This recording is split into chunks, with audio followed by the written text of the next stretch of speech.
নির্বাচনটা চাই আমার জাগুয়া ইউনিয়নের মতো। এখনকার নির্বাচন আশা করি যে অনেকটাই দোসর মুক্ত হবে, ফ্যাসিস্ট মুক্ত হবে, দখলদারি মুক্ত হবে। কিন্তু আমি যখন নির্বাচন করেছি তখন এতটা সাহস ছিল না।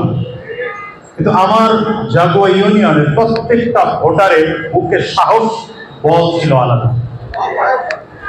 আমি আমার মা বোনদের কান্নার আওয়াজ শুনেছি রাতে, যে আল্লাহ হাত পাখারে বিজয় করে দেন। এবং একটা ছোট্ট কথা আপনাদেরকে বলি, বিভিন্ন কেন্দ্রের জায়গায় গিয়ে দেখলাম যে ওই যে ছোট ছোট, আমাদের বরিশালের ভাষা বলে মুরা পিসা, মানে ঝাড়ু দিতে দিতে যেটা ছোট হয়ে যায় ওরকম ঝাড়ু পালানো কেন্দ্রে 20টা 25টা 30টা করে। আমি মা বোনদেরকে জিজ্ঞাসা করলাম যে এগুলো কেন? আপনি বললেন যে ভোট প্রতিবাদ করতে হবে, ভোট চোর দেন।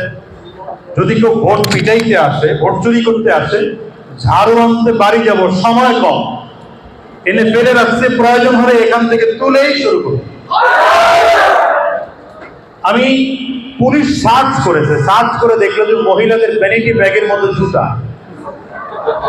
জিজ্ঞাসা করলো জুতা ব্যাগের মধ্যে কেন? বলে জুতা পায়ে পড়ার সময় নেই, ভ্যানিটি ব্যাগ খুলবো আর জুতা দিয়ে এখান থেকে শুরু করবো।